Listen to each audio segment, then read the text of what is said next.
average. Nope, not hard.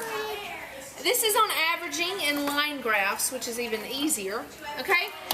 But most of the time, I would say that people use average is if you're a teacher, you use average a lot, averaging grades.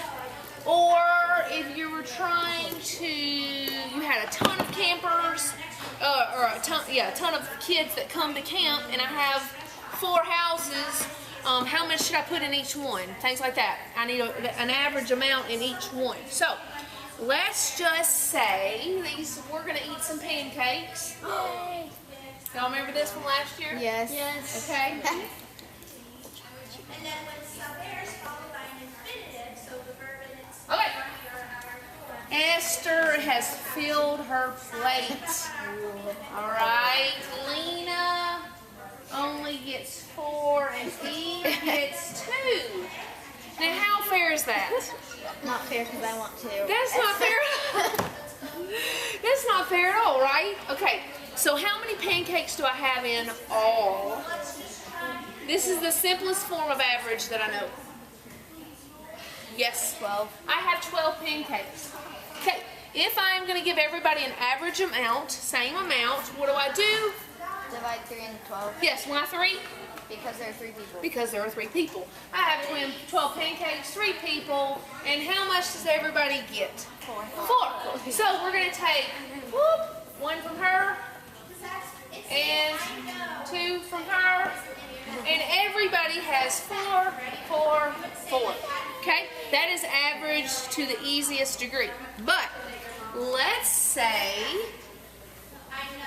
y'all took 4 math tests and you made a 95 on one, way to go.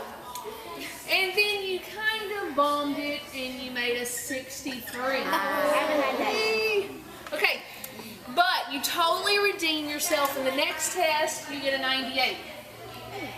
Okay, then the next test, let's say you get an 82. I want to know what you're going to get on your report card if these are the only 4 grades that I put in. What do I do? Yes, Nicholas? Nope. Go ahead, Esther. Add them all up and You're going to add them all up. Just like we added up all the pancakes, there were 12 pancakes. We got the total number of pancakes. Let's take the total number of scores.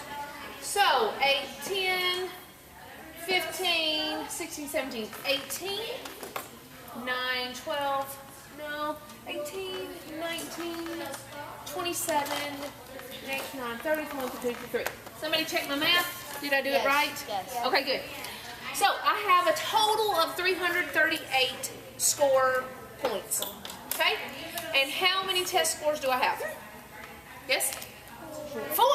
So what I'm going to do is, just like I took the 12 pancakes and divided them into 3 people, I'm going to take 338 points and divide it into 4 scores. Okay? So right now we have 4 scores. I'm going to erase the last one and move it over here. Okay?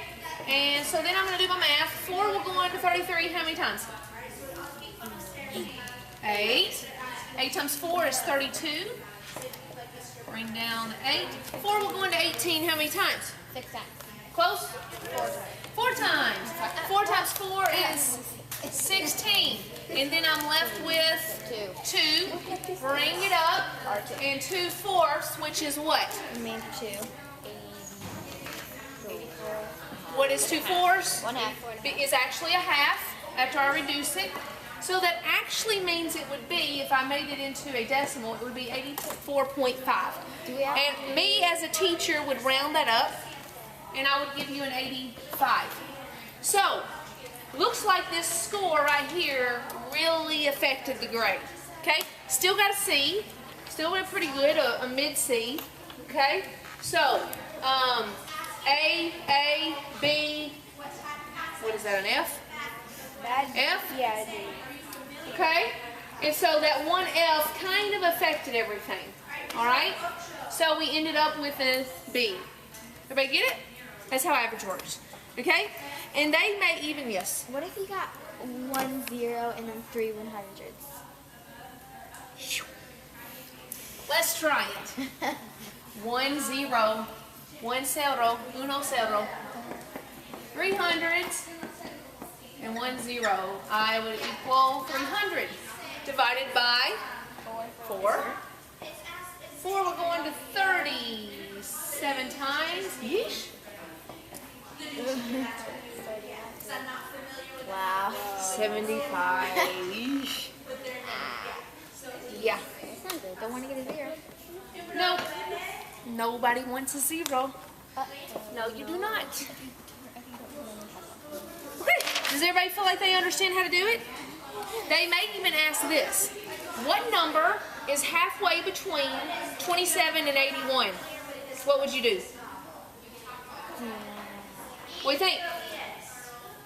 What number is halfway between 27 and 81? 81 minus 27. That would help me find the range, which we haven't learned about. Watch what happens.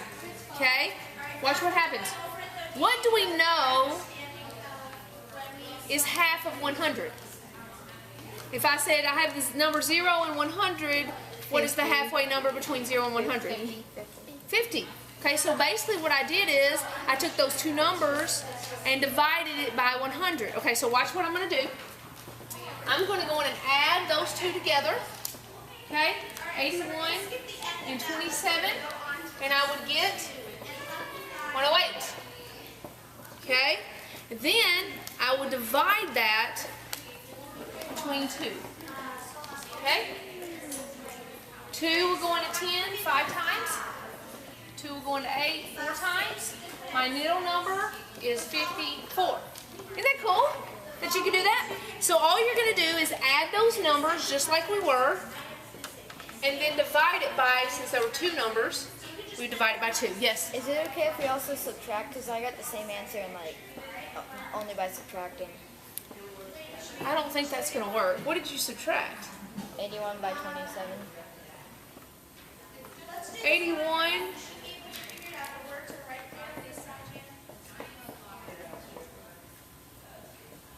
I think that one just happened to work on that one. I don't think that's how you do it. Can we try another one? You can try another one. Let's see. What number is in between 34 and 98?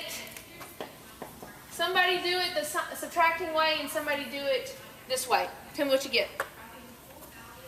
What number is in between 34 and 98?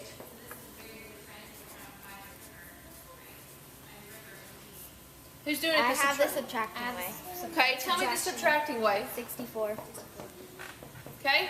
Somebody tell me the averaging way. I'm doing that. You're doing it. I'll do it too.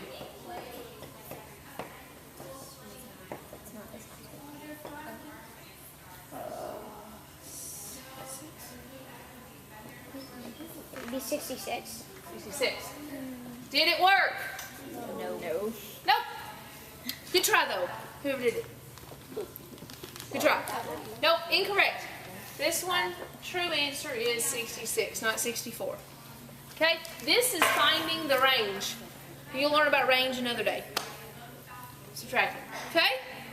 All right, let's look at line graphs. Chestnut, you like to talk today? Yes, ma'am, you do. I don't want to have to move you, okay? Okay.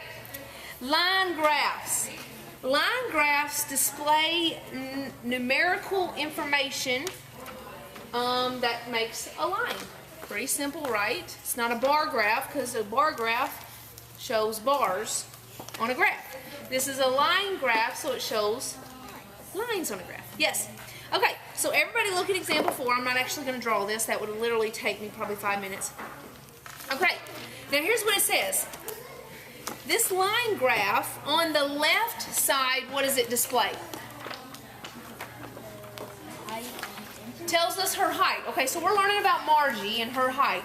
Okay, her height in inches, they did 44 inches, 48 inches, 52 inches, 56 inches. So each time they're going up 4 inches. Okay, on the horizontal line at the bottom, what is it measuring? Age. Okay, so we're talking about at this age, what was her height? At this age, what was her height? And the ages that they are talking about are 8, 9, 10, 11, 12, 13, and 14. So basically from the time she was 8 until she was 14, they kept an idea of her height, right? So at 8 years old, what does it tell us her height is? At 8 years old, 48 inches. At 9 years old, just give me a roundabout, even if it's 50 inches. 10 years old, how many inches? 52. 11 years old, 57.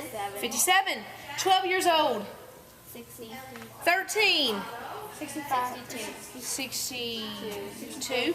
And 14. About the same. Maybe 62 and a little bit of a little. Okay, now, when you're looking at this, between or at what age did she grow the most? Yes. 10. She grew the most at age 10.